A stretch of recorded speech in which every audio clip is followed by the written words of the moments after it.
What's up, Mortgage Coach community? Dave Savage, and today I'm interviewing Brittany Hodak. How you doing, Brittany? Hey, Dave, doing great. Thanks so much for having me. Yeah, did I say your last name right? It sounded right to me. It sounded right. It sounded great, yeah. Good. So I am pumped. Guys, the way I found Brittany is I had noticed that she had been announced as the keynote speaker at a Housing Wire event. And I was like, who's this? I don't know this person. And I checked you out online, and then I was having dinner with Justin Tucker from WFG, and he's like, he just out of nowhere started talking about you and what a major influencer you are. And I'm like, I need to know this person. I paid Justin to tell you that at dinner. Yeah, he is such a great guy. I love WFG. They're incredible. I've done a couple of conferences for them and a few online things, and I'm such a fan of their community. Yeah, no, they've got a great community, great company, and I've interviewed Justin and I've interviewed Pat and a lot of the leaders over there.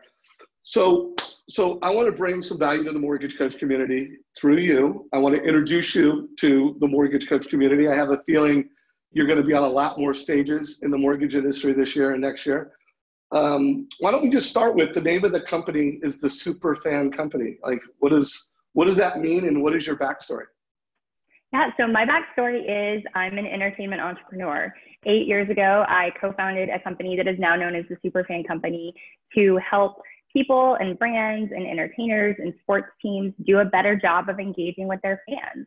So we began basically as an entertainment ad agency, creating stuff, physical stuff that fans wanted to get their hands on. So sometimes that meant launching a new album. Sometimes that meant an unforgettable ticket package for a big festival. Sometimes it was, like a season ticket holder thing for a pro sports team. And as most small businesses, start to grow and evolve, ours started to grow and evolve. And I became really fixated on the why. Like, why does somebody become a super fan? What is it that makes somebody over-index in their affinity to a thing? Like, it's so interesting as humans, we sort of, decide what communities we're going to become a part of, and we just go deeper in those communities. And so I got really obsessed with like the psychographics of it. So I started doing a lot of research, I started doing a lot of consulting, and that led to a lot of speaking. So I sort of accidentally became a keynote speaker, but it's a ton of fun, and it's great because it gives me the opportunity to constantly be learning and to be teaching people to apply what I've done in the entertainment space and all of these different verticals. Love it. Well, I am looking forward to bringing what you've learned to the mortgage space. Before I ask you some mortgage industry specific questions, I would just love to know like anything that you're most proud of, a project, some celebrity that we might know of, anything that you think is notable that it would just be good to know that you were part of that. Yeah, we've worked with a ton of performers. We've been so incredibly fortunate to work with some of the greatest artists of all time. The greatest artists of today, people like Taylor Swift and Katy Perry and Luke Bryan and some of the all-time greats. My idol, Dolly Parton, who's one of, I think, perhaps the greatest entertainer and entrepreneur and philanthropist ever, at least of our lifetime. So, and we worked with, like I said, tons of pro sports teams, tons of movie studios. In terms of what I'm most proud of, I'm gonna be a little cheesy, and I'm gonna say it's this little guy right here, Kato. This is my son. Yes. He is 19 months old, and raising a human is so much harder than anything else. So much harder than any other creative or business pursuit. So I would say that little guy is for sure my proudest moment. Well, I love how you answered that. It's awesome seeing you invent yourself as a public speaker now in the mortgage industry. And I do think what is very interesting about you in our space is my community is referral-based local mortgage professionals. And disruption is coming, whether it's tech companies in the mortgage space, whether it's Zillow and real estate companies getting the mortgage space, marketing companies that do mortgages. So it's like the local referral-based realtor and local referral-based loan officer needs to build super fans. Yeah, so I love the name of your company. And we need to be the digital mayor of the market that we serve. Not only do I need super fans with my past customers, but I need to show up online in a way that that helps the people that already like me more, connect with me more. And then it all comes down to like, we got to build a brand, but at the end of the day, we need referrals. Like we need leads, referrals, and loans. So I know you have spoken in the mortgage space a little bit. I know you're preparing to speak a lot more in the mortgage space. Just what you know about realtors and loan officers, what are some of the most important things for us to build superfans? One of the most important things is to always remember that people buy from people. And of course, technology is important. And of course, systems and processes are important. But think about in your own life. Oh, did we go away? No, I just turned the camera off real quick. Oh, okay, sorry. People buy from people. So think about in your own life, the people that you're most excited to do business with, right? It's probably people that you would consider friends. It's people that you know are going to add value. It's the one that you want to get out your phone and text when you have a question. And one rule that I read this book several years ago when I was first starting out as an entrepreneur, and I absolutely love it. It's called the Platinum Rule.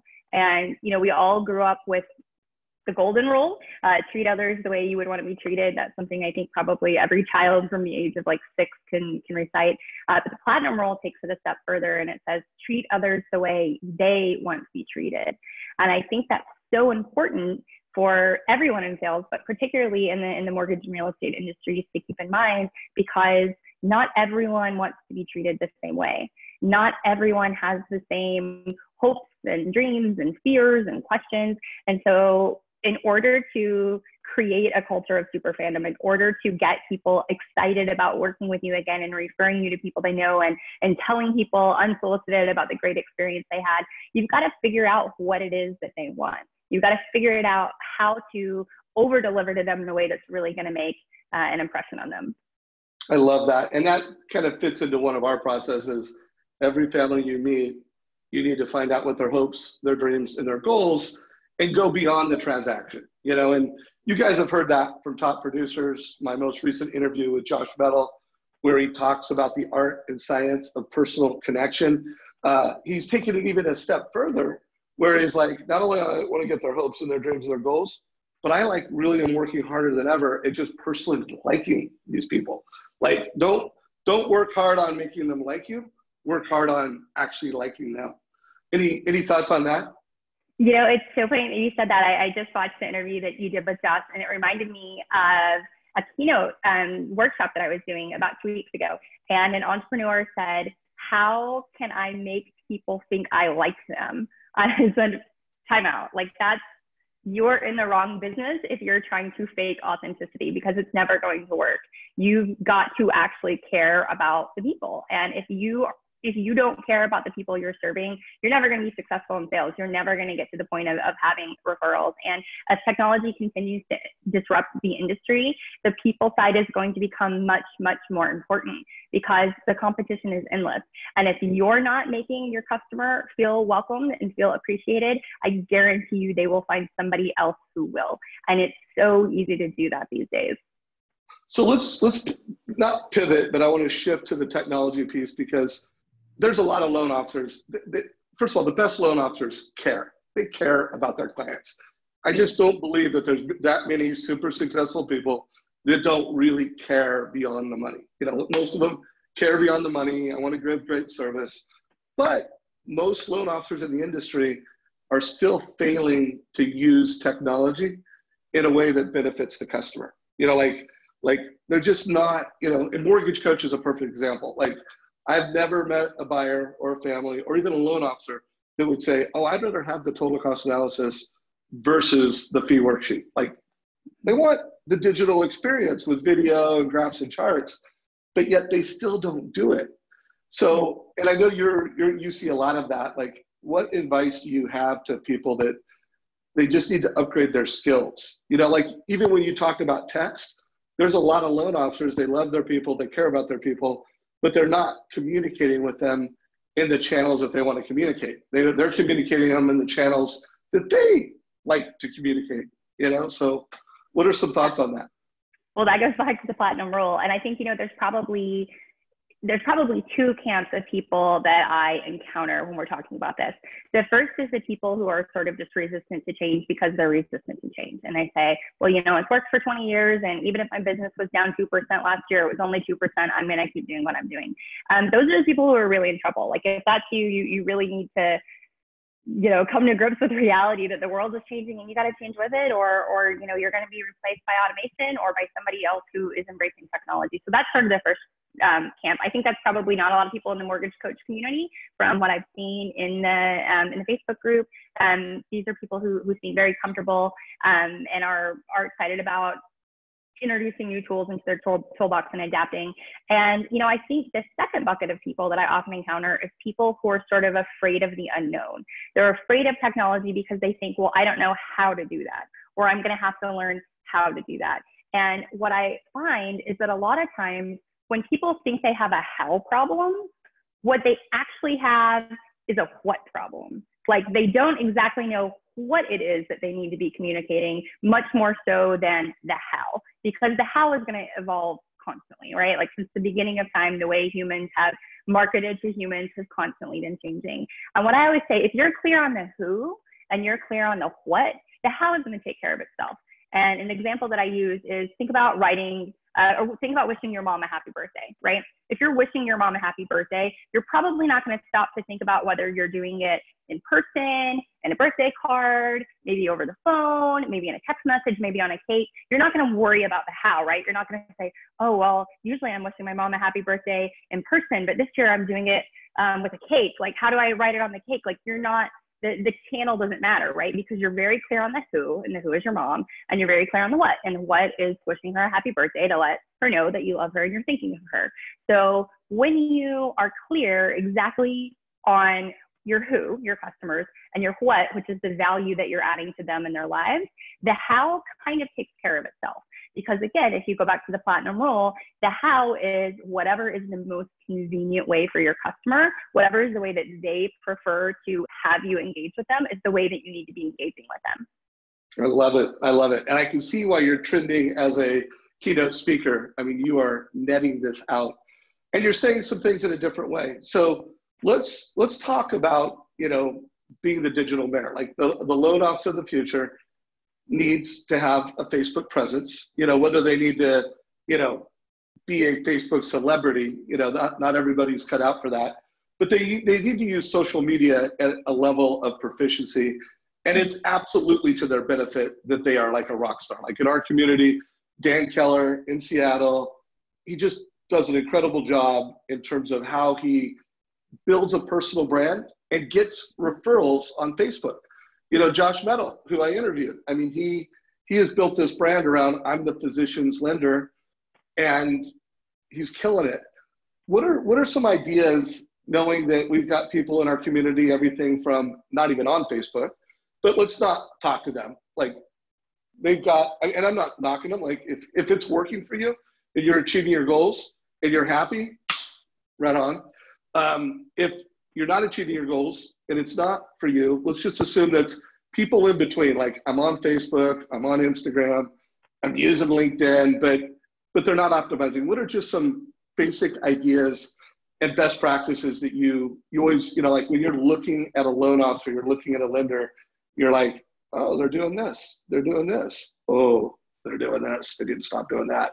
What are some of your, you know, the personal things that you go through and you think about? So I think the first thing is to take a step back and ask yourself, why is it important to have a digital presence? And it's important to have a digital presence because people like to do business with people they know and trust.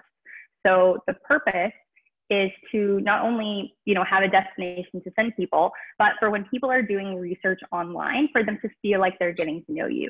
Because we know that people are very, very far into their buyer journey, oftentimes by the time they're reaching out. People love to do research. Recommendations from friends and family and research that people see from reviews online are by far the most trusted means of communication. So by the time somebody is reaching out to you, there's a good chance that they've already vetted you against a few other people. So the reason it's important to have a presence is for people to feel like they're getting to know you, perhaps before they've ever talked to you. And I think the key thing to keep in mind is authenticity. I was at the last WFT event I was at. There was a cocktail party the night before I spoke, and a woman came up to me, a mortgage officer came up to me, and she said, I'm really excited to hear you speak tomorrow. I've seen some of the stuff that you've done online, but I just really hope you're not going to tell me that I need to put pictures of my kids on the internet. Because so many people tell me, oh, you've got to have a Facebook page, you've got to keep it engaged, you've got to share pictures of your children. And my husband and I don't feel comfortable putting pictures of our kids online because her husband had a very high profile career. And I said, I definitely don't want you putting pictures of your children online if that's not something you're comfortable with, because anytime you approach something because you feel like you're supposed to do it or someone's told you to do it, it's not going to be a success. You've got to be coming from an authentic place and saying, I'm doing this because I believe in it. And I believe that this is the right thing to help drive my business forward and to help deliver value to people, whether that's a prospective customer, whether that's a current customer. So that's one thing I would say. If you have read online somewhere or you've seen somebody talking about, you should do X, Y, Z, know that that's general guidelines, but you've got to sort of internalize that and say, is this something that feels authentic and correct for me? And if it's not, then don't do it. And, the one sort of test that I give people, I have something that I like to call my wave ritual. And the reason I call it the wave ritual is because, as humans, we wave hello and goodbye, right? It's a habit that you pick up before your first birthday, and you often, you probably have already waved at a couple of people today. You're probably going to wave at a few more people before the end of the day. So what I found people to do is to think of the word wave as an acronym. And whether you're meeting somebody for the first time in real life or digitally, and perhaps you're not even part of this transaction. This is, the technology part of the beauty of having a social media presence is that it can be working while you aren't, right? You can be asleep, you can be on vacation. People are feeling like they're meeting with you. They're feeling like they're interacting with you because they're finding your material online. So what I invite people to do is think about the word wave and a ritual that I talk about. So the W stands for welcome. Are you making people feel welcomed when they're meeting you for the first time digitally and in real life? And think about a time that you felt unwelcome in your own life. Maybe you went into a boutique to shop somewhere and you were made to feel unwelcome by the salespeople. Maybe it was a restaurant that you went to. But I don't know, you can probably think of some times that you haven't felt welcomed, right? And how does it feel? It sucks. Like nobody wants to feel like they're in an environment when they're not welcomed. And a lot of times, people will say like, oh, I would never make somebody feel unwelcomed at a meeting or an open house or whatever. And I say, well, think about what you're putting out there and your digital life. Have you ever shared, a meme that you thought was funny or a joke that you thought was funny, but that to another group of people could be seen as really insensitive or could offend them, in some way? Like think about, are you really putting out an environment of inclusivity to make sure that anyone coming to your digital home or your digital space is feeling welcome, like they belong. And that's when I say welcome, people should feel like I belong here. So the A in WAVE stands for appreciated. How are you making people know that you're glad they're here? Again, we've probably all found ourselves in situations over the years where we felt unappreciated. And, this is one, I talk about something called the 4 A's of super fandom and a lot of keynotes that I give, which I'll be talking about it at Engage Marketing in June. I hope everybody's coming to that event. But feeling unappreciated, again, it sucks. And if you ask yourself, if you had a friend who was unappreciated in a personal relationship, what would you tell them? You would say, kick that person to the curb, right? You deserve to feel appreciated. It's the same with a client relationship. And people know, we've all sort of felt before like we were a number. Utility companies are notoriously bad at this, about making you feel like your business doesn't matter to them. They're just part of the quota that you're trying to hit. So make sure that you're keeping that personal relationship in it. The V stands for validated. There's a really great quote from Oprah from the last episode that she did, where she said she's interviewed 30,000 people in her life and every single one of them wanted the same thing, and that's to feel validated. Validate them. Say, I see you, I hear you, and what you says matters to me. Like that's coming straight from Oprah, but it's great advice.